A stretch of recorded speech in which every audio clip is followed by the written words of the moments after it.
The cafe was bustling, filled with the hum of conversations and the clinking of coffee cups. The aroma of freshly brewed coffee mingled with the scent of pastries wafting from the counter. I sat in a corner booth, my laptop open, pretending to work as I watched the scene unfold before me. It was a typical Saturday afternoon, or so I thought. Across the room, Mrs. Thompson, my girlfriend's mother, sat at a table near the window. Her blonde hair was pulled back into a sleek ponytail, and she wore a stylish trench coat that accentuated her slender frame. She looked every bit the elegant woman she was known to be, but what caught my eye was the young man sitting across from her. He couldn't have been more than 20, his face fresh and unlined, his eyes bright with excitement.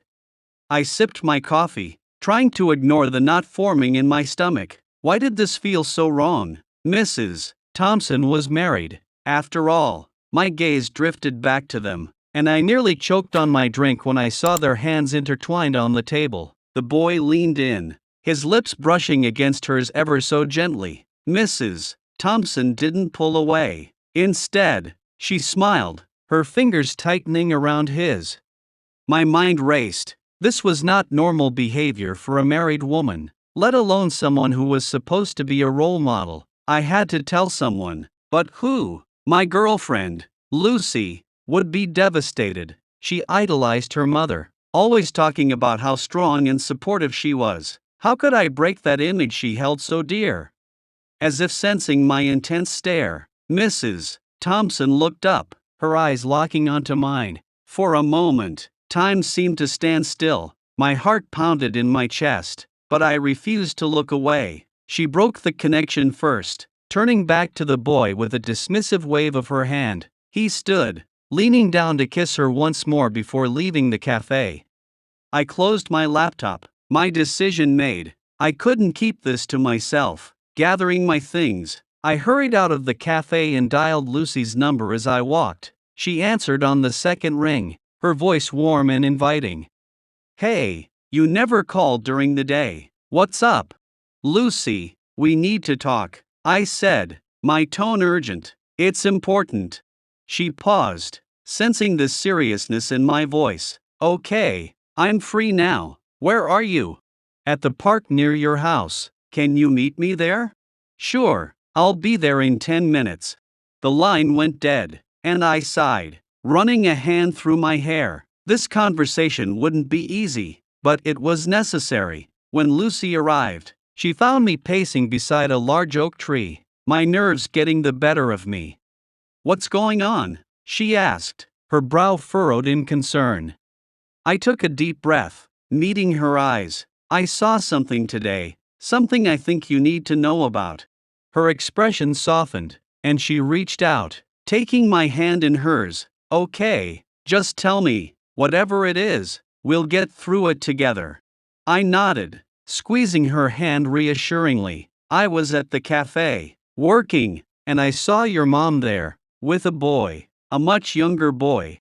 Lucy's eyes widened, her grip on my hand tightening. "What do you mean?" "They were intimate, holding hands, kissing. It wasn't just friendly, Lucy, it was something more."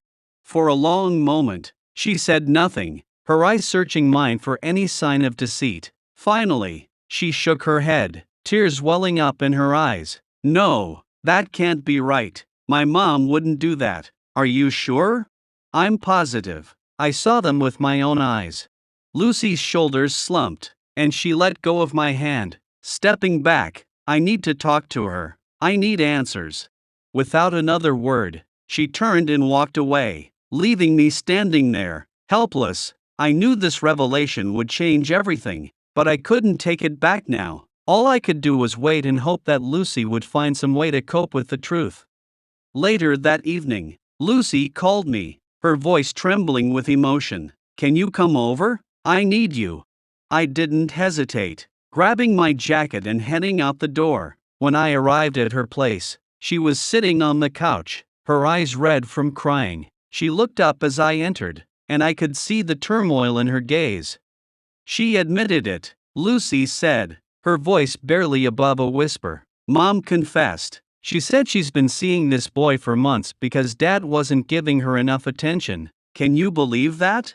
I sat beside her, pulling her into my arms. I'm so sorry, Lucy. I wish there was something I could do.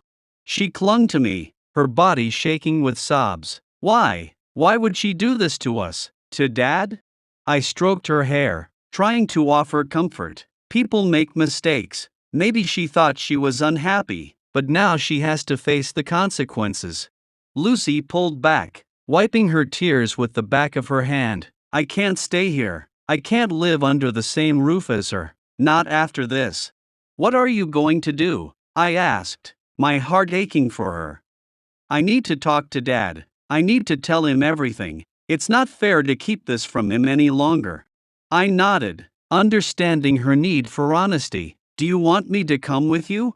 She shook her head. No, this is something I have to do on my own. But thank you for being there for me.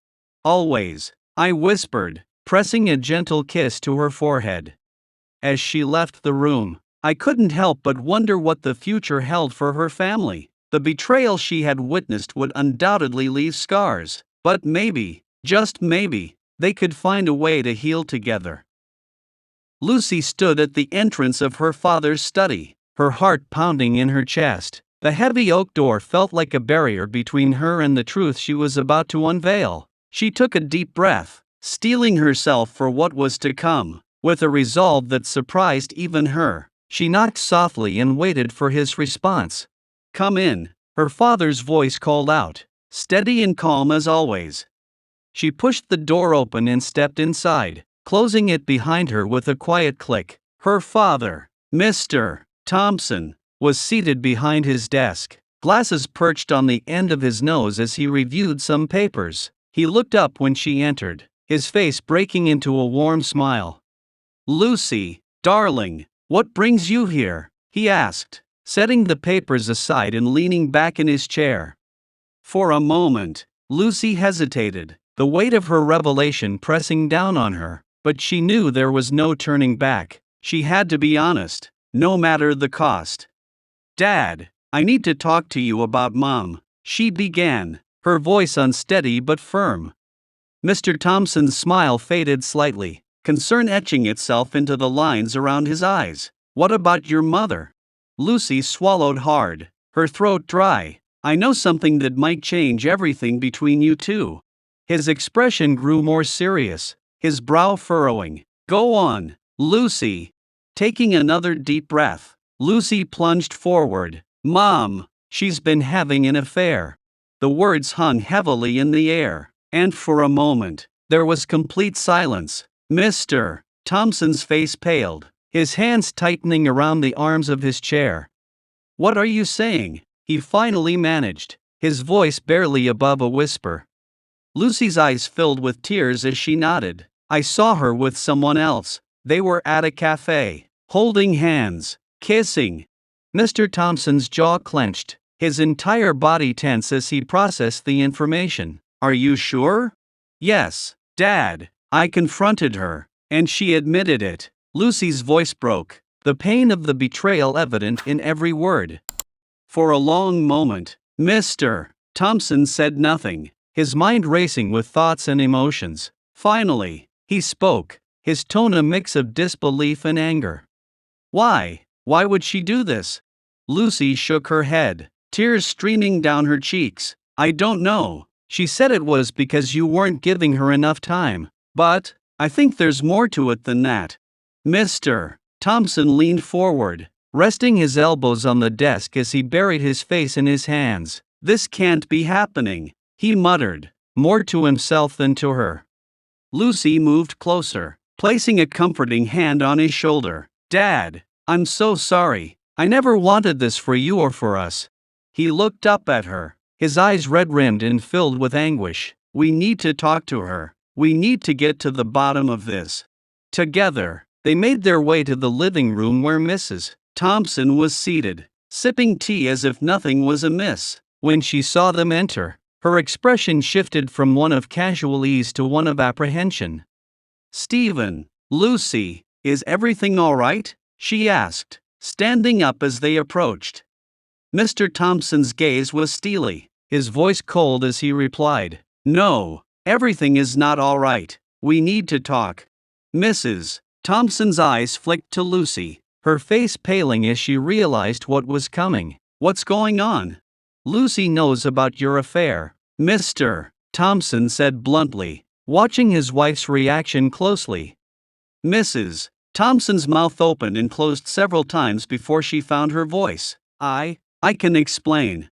"Explain what?" Mr. Thompson demanded, his voice rising. "How you could betray me like this, how you could hurt our family."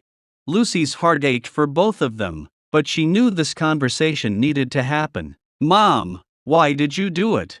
Mrs. Thompson looked down, her hands trembling as she clutched them together. "I didn't mean for it to go this far, it just happened." "So you admit it?" Mr. Thompson's voice was thick with emotion. "Yes," she whispered, tears forming in her eyes. "But it wasn't just about the time. There were other issues, things we never talked about." Mr. Thompson shook his head, his anger palpable. "You chose to cheat instead of talking to me. That's not love, that's cowardice. I never meant to cause this kind of pain," Mrs. Thompson pleaded, her voice breaking. "I thought I was doing what was best for me, but now I see how wrong I was." Lucy watched the exchange, torn between sympathy for her parents and anger at the betrayal. "What now?" she asked quietly. Mr. Thompson took a deep breath, his eyes meeting Lucy's. "That's something we need to figure out together." Mrs. Thompson looked at her husband, hope flickering in her eyes. "Can we try to work through this, for Lucy's sake?"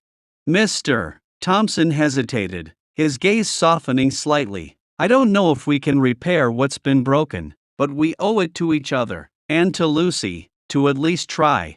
Lucy nodded, feeling a glimmer of hope amidst the chaos. "We should talk more, really listen to each other."